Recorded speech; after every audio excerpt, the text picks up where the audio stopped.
Bismillahirrahmanirrahim. Assalamualaikum warahmatullahi wabarakatuh. Alhamdulillahirabbil alamin wa bihi nasta'in wa ala umuri dunya waddin wa ala alihi wa sahbihi ajmain, amma ba'du. Puji serta syukur marilah kita sama-sama panjatkan kehadirat Allah Subhanahu wa taala. Alhamdulillah, pada hari ini kita masih diberikan kenikmatan oleh Allah Subhanahu wa taala sehingga kita bisa mengikuti pembelajaran pada hari ini dalam keadaan sehat walafiat. Sholawat beserta salam tidak lupa pula kita sampaikan kepada junjungan kita baginda alam Nabi besar Muhammad Sallallahu Alaihi Wasallam, kepada keluarganya, kepada para sahabatnya, khususnya umumnya untuk kita sekalian selaku umatnya. Mudah-mudahan mendapat syafaat beliau di yaumil akhir nanti.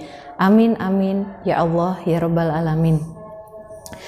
Alhamdulillah, kita bertemu kembali di pembelajaran PAI kelas 7 di semester 2. Pada pertemuan kali ini kita akan membahas bab yang ketiga di semester 2, yaitu tentang empati terhadap sesama, kemudian menghormati orang tua dan juga menghormati guru. Untuk itu, sebelum kita mulai pembelajaran hari ini, marilah kita awali pembelajaran hari ini dengan membacakan suratul Fatihah dan doa mau belajar. A'udzu billahi minasyaitonir rajim. Bismillahirrahmanirrahim. Alhamdulillahi rabbil alamin. Arrahmanir rahim. Maliki yaumiddin. Iyyaka na'budu wa iyyaka nasta'in. Ihdinas siratal mustaqim. Siratal ladzina an'amta 'alaihim ghairil maghdubi 'alaihim waladdallin. Rabbighfir lana wa liwalidina amin. Bismillahirrahmanirrahim. Rabbi zidni ilman warzuqni fahman waj'alni minas sholihin. Amin amin ya Allah ya Rabbal alamin. Baik, setelah kita mengawali pembelajaran hari ini dengan membacakan suratul Fatihah dan doa mau belajar, mudah-mudahan dengan diawali dengan membaca doa memberikan keluasan pikiran kita, kecerdasan otak kita, dan mengawali semua kegiatan kita ini dengan menyebut nama Allah, dan mudah-mudahan memperoleh ridho serta rahmat dari Allah Subhanahu wa taala. Amin amin ya Allah ya Rabbal alamin. Baik anak-anak kelas 7A dan juga kelas 7B, pada pertemuan kali ini kaitannya adalah pada bab yang pertama di semester 2 yang awal kemarin. Pada 2 minggu yang lalu kita pernah membahas sifat-sifat terpuji, yaitu jujur, ikhlas, dan sabar. Nah, untuk selanjutnya sifat terpuji yang akan kita bahas pada hari ini adalah tentang empati terhadap sesama, kemudian cara menghormati orang tua dan juga menghormati guru. Baik, pada pembahasan yang pertama ini kompetensi dasarnya adalah kalian bisa memahami cara berempati terhadap sesama, menghormati orang tua dan juga guru. Kemudian kalian bisa menyajikan dan bisa melaksanakannya dalam perilaku sehari-hari kalian, cara berempati terhadap sesama, menghormati orang tua dan juga menghormati guru. Untuk itu, marilah kita buka materi yang pertama ini tentang pembahasan empati. Sebelum kita lanjut ke selanjutnya, kita harus paham dulu apa itu arti empati. Empati adalah keadaan mental yang membuat orang merasa dirinya dalam keadaan, perasaan, atau pikiran yang sama dengan orang lain. Dalam istilah lain, empati juga dapat diartikan sebagai kemampuan untuk menyadari diri sendiri atas perasaan orang lain, lalu bertindak untuk membantunya.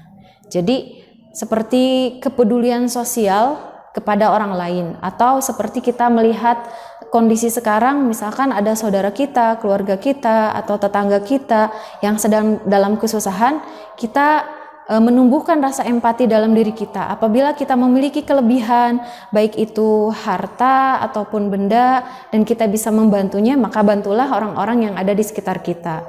Yang pertama kita bantu adalah keluarga kita sendiri. Itu yang paling pertama. Kemudian selanjutnya setelah keluarga kita sendiri, tetangga kita. Baru terakhir orang yang jauh dari rumah kita. Itu tentang pengertian empati yang benar-benar harus kita pahami dulu. Selanjutnya, apa sih ayat Al-Quran atau dalil naklinya yang berkaitan dengan empati ini? Allah Subhanahu wa Ta'ala berfirman dalam surat An-Nisa ayat 8 yang bunyinya, A'udzubillahi minasyaitonir rajim, Bismillahirrahmanirrahim. Wa idza hadaral qismata ulul qurba wal yatama wal masakinu farzuquhum minhu wa qulu lahum qawlan ma'rufa. Yang artinya, dan apabila sewaktu pembagian itu hadir beberapa kerabat, anak-anak yatim dan orang-orang miskin, maka berilah mereka harta itu atau sekedarnya dan ucapkanlah kepada mereka perkataan yang baik.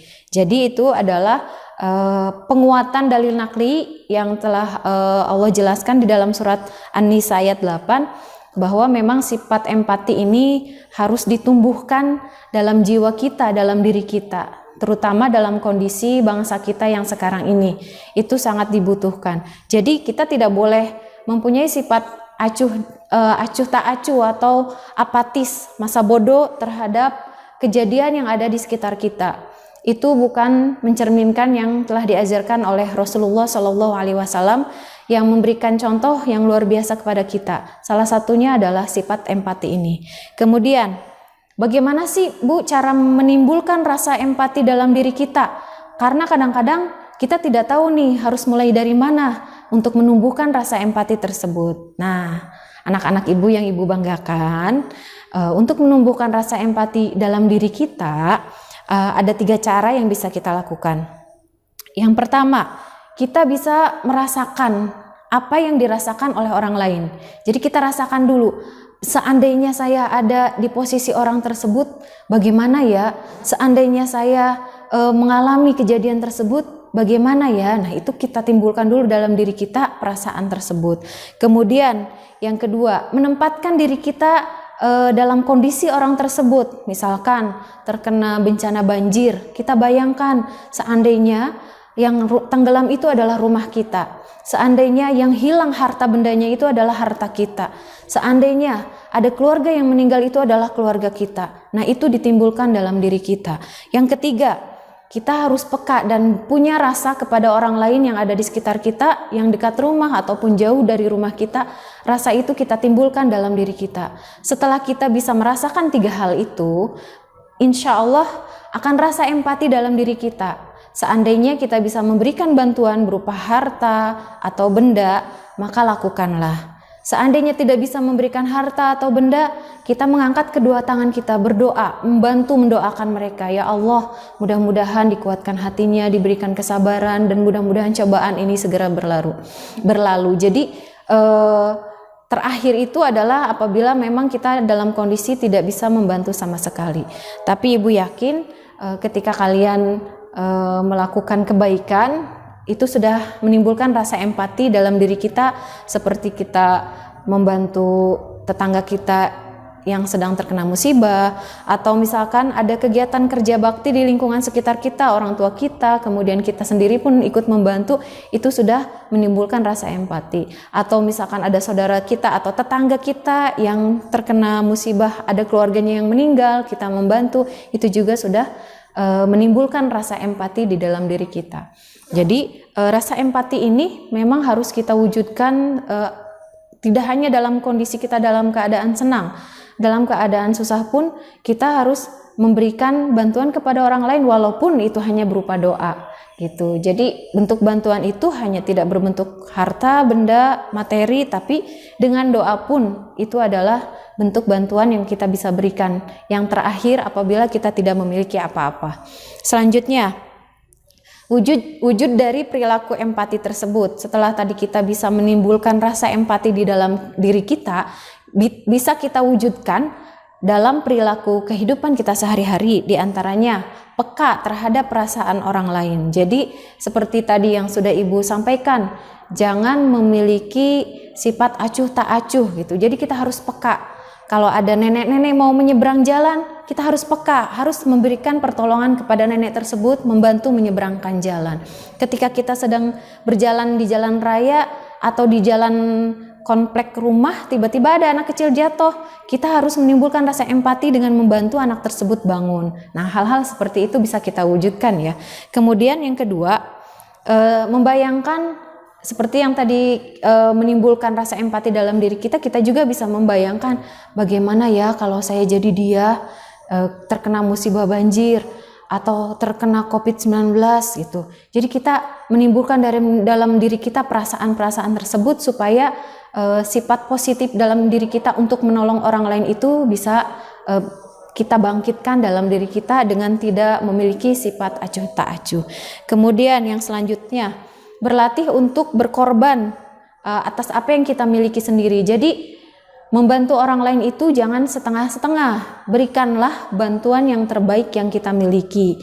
Kalau misalkan kita bisa membantu dengan bentuk uang atau memberikan bentuk barang, lakukanlah itu. Berikanlah bantuan yang terbaik, sehingga dengan kita memberikan sesuatu dengan ikhlas, insya Allah akan diberikan pahala oleh Allah Subhanahu wa Ta'ala dengan berlipat ganda, terutama dikuatkan iman Islam kita oleh Allah Subhanahu wa Ta'ala. Amin ya Allah ya Rabbal Alamin. Selanjutnya, membahagiakan orang lain. Nah, jadi ketika kita membantu orang lain, orang yang dibantu akan merasa bahagia karena kita telah menolong mereka. Itu bentuk sederhana membahagiakan orang lain. Seperti kita memberikan senyum kepada orang lain. Orang yang melihat kita tersenyum berarti itu termasuk pahalanya sedekah. Seperti itu contoh sederhana perbuatan yang memberikan kebahagiaan orang lain. Nah, itu secara garis besarnya tentang sifat empati terhadap sesama yang bisa Ibu jelaskan. Mudah-mudahan kalian bisa memahaminya, terutama bisa menimbulkan rasa empati tersebut di dalam diri kita. Sudah pasti dalam kondisi bangsa kita seperti sekarang ini, sifat empati itu sangat diperlukan dan kita bisa realisasikan dalam kehidupan kita sehari-hari. Lanjut ke materi yang selanjutnya, yaitu menghormati orang tua.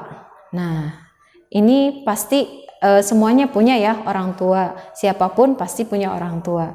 Sebelum kita memahami bagaimana cara menghormati orang tua, kita harus tahu dulu siapa sih orang tua kita. Orang tua itu dibagi menjadi 3 ya. Orang tua itu ada tiga macam. Yang pertama adalah orang tua kandung kita yang telah mengandung kita selama 9 bulan, kemudian melahirkan kita, mengurus kita dari kecil sampai besar. Itu adalah orang tua. Kemudian yang kedua, orang tua yang telah mendidik kita di sekolah atau juga guru ngaji yang mengajarkan mengaji kepada kita, itu termasuk orang tua juga. Kemudian yang ketiga, bagi orang tua kita yang sudah menikah, kemudian mempunyai mertua. Nah, mertua itu pun termasuk orang tua bagi ibu kita yang menikah dengan ayah kalian. Nah, itu jadi 3 macam orang tua ya. Orang tua kandung, orang tua yang mendidik dan mengajarkan kita di sekolah ataupun di pengajian. Kemudian yang ketiga adalah orang tua bagi orang tua kita yang sudah menikah atau mertuanya. Baik, selanjutnya, kenapa kita harus menghormati orang tua? Karena pertama, tadi yang sudah Ibu jelaskan, terutama orang tua yang mengandung kita selama 9 bulan, ibu kita mengandung kita di dalam perutnya, kemudian melahirkan, orang tua, ayah kita mencari rezeki sampai tidak melihat waktu, sampai semua dikorbankan untuk menyekolahkan, memberikan pakaian, memberikan keperluan yang kita butuhkan. Maka dari itu kita harus menghormati orang tua, bahkan wajib menghormati kedua orang tua kita. Jadi bentuk balasan jasa kita, terutama untuk kita seorang pelajar, membahagiakan orang tua kita adalah dengan cara apa?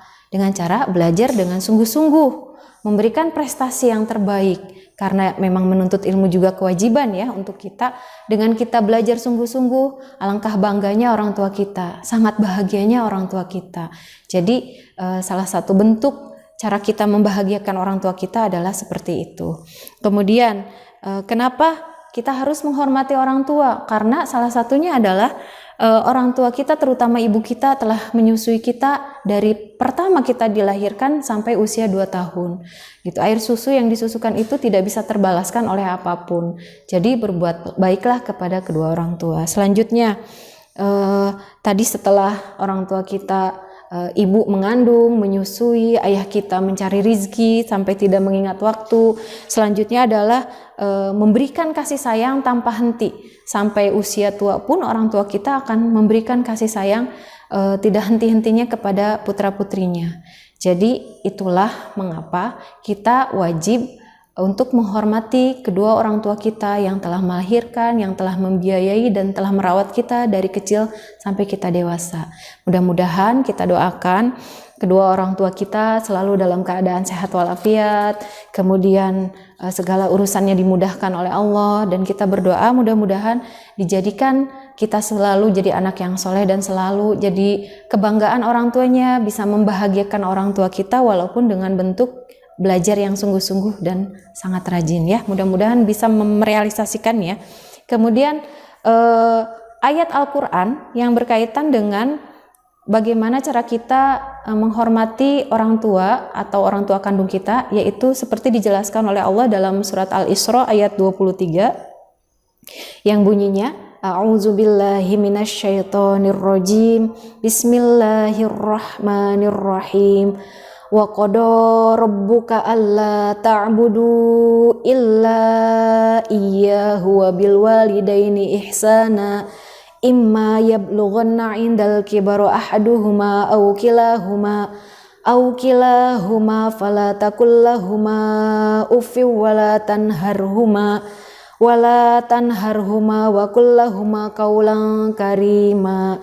Shadaqallahul aliyil azim. Artinya, dan Tuhan mula telah memerintahkan supaya kamu jangan menyembah selain kepada Allah, dan hendaklah kamu berbuat baik kepada ibu bapakmu dengan sebaik-baiknya. Jika salah seorang di antara keduanya atau kedua-duanya sampai berumur lanjut dalam pemeliharaanmu, maka sekali-kali janganlah kamu mengatakan kepada keduanya perkataan dan janganlah kamu membentak mereka dan ucapkanlah kepada mereka perkataan yang mulia. Nah, itu dijelaskan dalam Al-Quran surat Al-Isra ayat 23. Berarti Allah Subhanahu wa taala sangat memuliakan kedua orang tua kita ya. Seperti pernah Allah mengatakan, ridhallahi fi ridhal walidain wa sukhtullahi fi sukhtil walidain. Ridhonya Allah itu ada pada ridho orang tua, dan marahnya Allah itu ada pada marahnya orang tua. Pasti kita setiap hari membuat marah orang tua kita, maka segeralah meminta maaf, karena memang manusia tidak pernah luput dari dosa ya. Mudah-mudahan kita bisa selalu membahagiakan orang tua kita setiap saat dan setiap waktu. Amin ya robbal alamin. Kemudian, bagaimanakah caranya kita untuk mewujudkan rasa hormat itu dalam perilaku kita sehari-hari? Setelah kita tahu bahwa orang tua kita itu seperti apa membesarkan kita, mendidik kita, bagaimana sih caranya kita merealisasikan rasa hormat kita kepada kedua orang tua kita?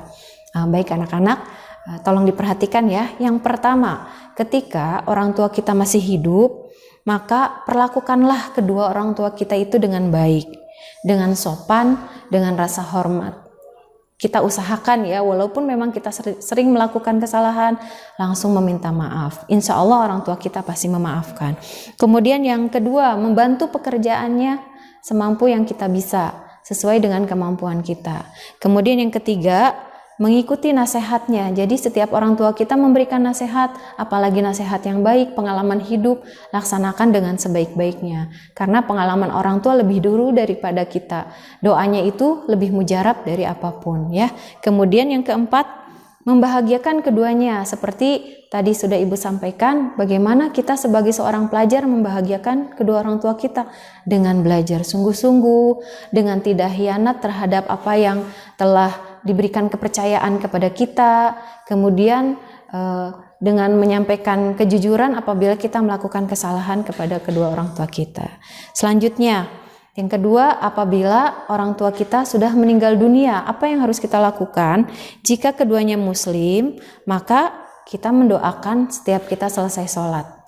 mendoakan kedua orang tua kita, mendoakan kebaikan kedua orang tua kita yang sudah berada di alam kubur. Itu setiap selesai sholat ataupun ketika kita berziarah ke kuburnya.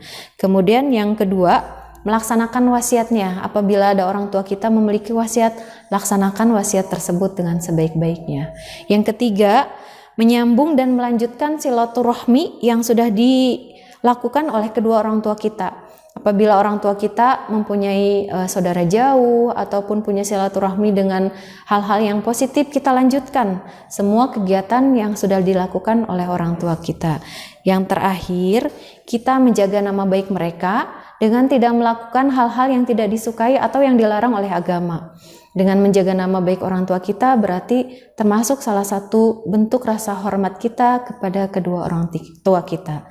Mudah-mudahan kita termasuk anak-anak yang soleh dan soleha yang bisa selalu membahagiakan orang tua kita, kemudian memberikan yang terbaik baik bagi orang tua kita, baik ketika orang tua kita masih hidup ataupun orang tua kita sesudah meninggal dunia. Amin ya Allah ya Rabbal Alamin.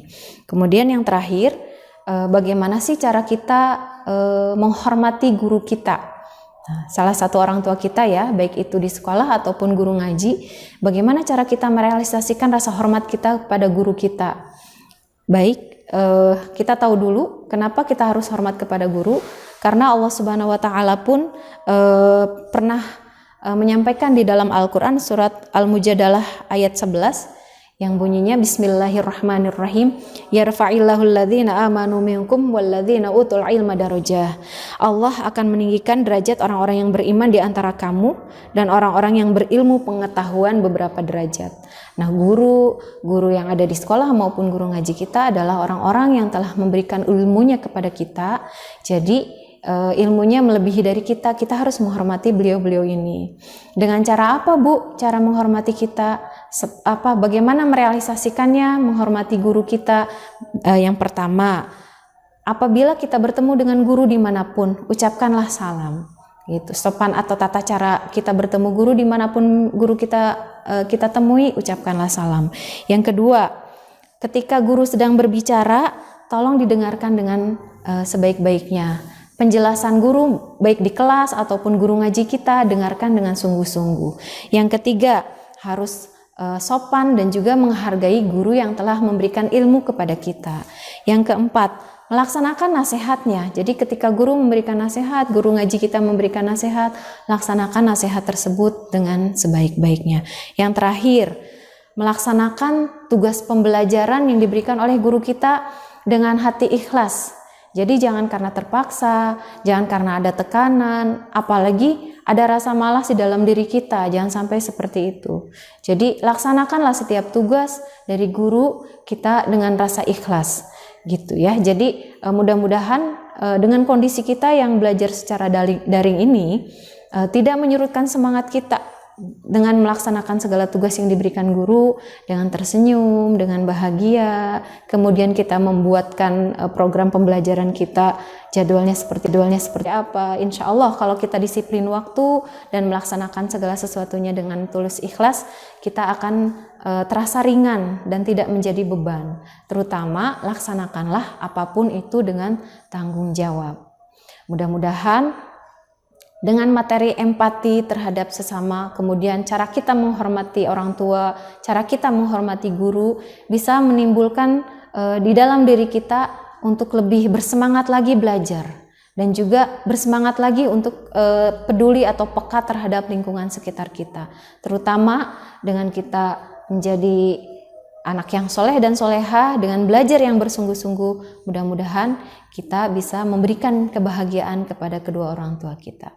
Oke anak-anak, demikian untuk materi pada hari ini, penjelasan dari Ibu. Mudah-mudahan setelah Ibu memberikan penjelasan ini ada gambaran untuk kalian, dan mudah-mudahan bisa kita terapkan bersama-sama ya di lingkungan sekitar kita, dan mudah-mudahan kita selalu diberikan kesehatan oleh Allah, dikuatkan iman Islam kita, selalu bisa membahagiakan kedua orang tua kita, dan kita bisa mendoakan keduanya mudah-mudahan selalu diberikan kesehatan dan kemudahan dalam segala urusannya. Terima kasih atas perhatian kalian pada hari ini, dan mohon maaf apabila ada kata-kata Ibu yang kurang berkenan atau ada kesalahan.